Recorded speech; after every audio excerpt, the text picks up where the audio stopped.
Cara kerja nozzle ya guys. Nah, seperti ini ketika skep mengangkat ya. Selamat datang di channel YouTube Mekanik Rumahan. Sebelum menonton video ini, alangkah baiknya kalian like, share, dan subscribe ya guys.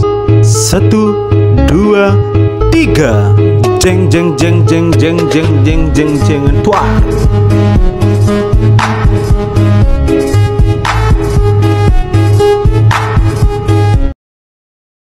Ya guys, welcome back to with me di channel Mekanik Rumahan ya guys. Di sini tentunya ada sebuah karbu merek Keihin. Di sini tipenya tipe Sukro ya, tipe Sukro. Dan dalam karbu ini terdapat yang namanya nozzle. Nozzle ini terdapat pada karbu racing, karbu standar, pastinya terdapat yang namanya nozzle. Entah itu nozzle yang terlalu panjang atau nozzle yang pendek, dan juga pada lubang-lubang ini lebih banyak atau lubang-lubang ini lebih sedikit, dan juga lubang ini lebih besar atau lubang ini lebih kecil.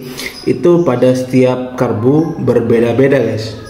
Nah, di sini saya akan membahas tentang dampak ketika lubang ini banyak, lubang ini besar, dan juga lubang ini sedikit dan lubang ini kecil. Itu dampaknya apa pada karburator? Nah, sebelum itu kalian harus paham tentang komponen penghubung dari nozzle. Yang pertama tentunya ada jarum skep dan juga ada yang namanya kepala nozzle. Dan seperti ini cara kerja nozzle ya guys. Nah, seperti ini ketika skep mengangkat ya, ketika skep mengangkat seperti ini ya, tentunya udara akan masuk. Nah, udara di sini terjadi pada lubang ini guys, lubang air screw ini ya. Kan di dalam moncong karbu ini terdapat lubang. Nah, udara itu masuk ke dalam ketika skep ini diangkat, lalu udara itu masuk melalui nozzle ya, dan mendorong yang namanya bahan bakar. Bahan bakar terdorong ke atas dan dibantu dengan lubang-lubang hole ini guys, lubang-lubang nozzle ini ya, terdorong ke atas, lalu diterpa kemudian dengan angin tadi, diterpa dengan angin, dan terjadi sebuah pengkabutan pada venturi karbu ya. Terus pada venturi karbu itu masuk melalui intake dan akan dihisap melalui klep intake ya. Kemudian terjadi pembakaran pada silinder head. Nah, dampaknya ketika lubang nozzle ini banyak ya. Ini kan standar PWK ada 8 lubang dengan lubang kecil-kecil. Kemudian kalian menggantinya dengan lubang 10 hole, 12 hole, 18 hole, 20 sampai 30 ya. Itu akan terjadi sebuah pengkabutan yang lebih besar dan akan kaya dengan yang namanya udara. Nanti ketika kalian pasang dengan main jet yang tadinya standar ya, itu terjadi pada air pump atas itu akan miskin guys dengan bahan bakar. Tentunya pada elektroda busi itu akan putih karena keiritan. Makanya ketika kalian mengganti lubang ini menjadi lebih banyak, atau lubang ini kalian rojok, yang tadinya 8 kalian rojok ini diperbesar semua, itu harus menyeimbangkan dengan mengganti main jet yang lebih besar. Main jet ini ditingkatkan, semisal yang tadi standar memakai ukuran 120, kalian tingkatkan ke ukuran 122, 125 agar seimbang. Udara yang masuk ini besar dan juga bahan bakar yang terdorong atau terhisap ke atas ini celahnya juga besar, maka menjadi seimbang guys. Sebaliknya, kalian memperbesar yang namanya main jet ya. Main jet kalian perbesar, tetapi pada lubang ini ya, pada lubang ini kalian diperkecil, atau lubang ini kalian kurangi. Yang tadinya 8 kalian kurangi menjadi 6 atau menjadi 5. Itu efeknya ya. Pada udara itu akan miskin guys, karena lubang-lubang ini kan membantu udara masuk. Nah, udara miskin, tetapi main jet tadi yang besar itu tidak seimbang ya.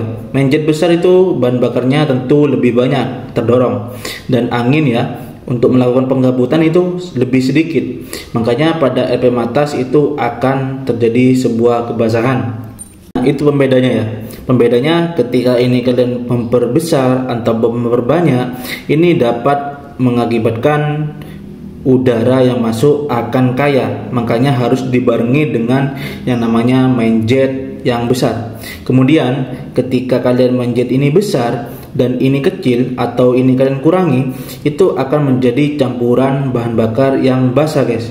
Tentunya kalian harus mengecilkan juga yang namanya main jet ketika lubang ini kalian kurangi ya. Juga nozzle ini berhubungan yang tadi guys, pada lubang air screw ya, lubang air screw ya.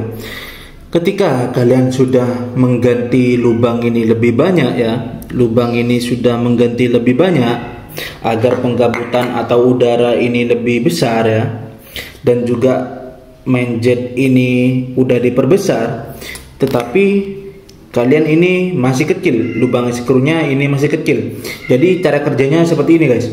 Ini kan lubang air screw kecil, udara masuk itu lebih sedikit, dan bahan bakar tadi main jet ini lebih besar. Jadi udara masuk ini sedikit karena lubang air screw kecil dan mendorong yang namanya bahan bakar ke atas ini lebih banyak. Itu tidak seimbang guys, lebih banyak bahan bakar ketimbang udara. Itu efeknya ketika ini terlalu kecil. Makanya ketika mengganti hole ini lebih banyak ya, dan main jet ini lebih besar, ini harus melakukan pengerojokan ya guys. Rojok dikit demi sedikit, jangan sampai kebablasan.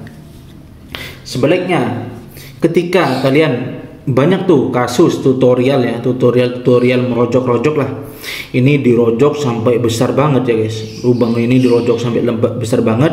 Nah tentunya udara yang masuk nanti ini akan lebih banyak.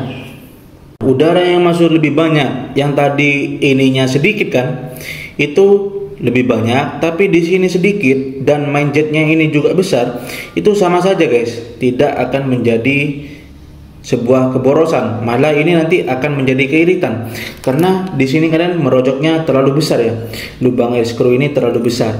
Nah itu akan keiritan, walaupun kalian sudah mengganti main jet ini lebih besar banyak ya, lebih besar banget atau udah besar main jetnya, dan di sini juga kalian telah mengecilkan yang namanya lubang ini, dikurangi ya, tetapi di sini lebih besar, itu sama saja akan kaya dengan yang namanya angin.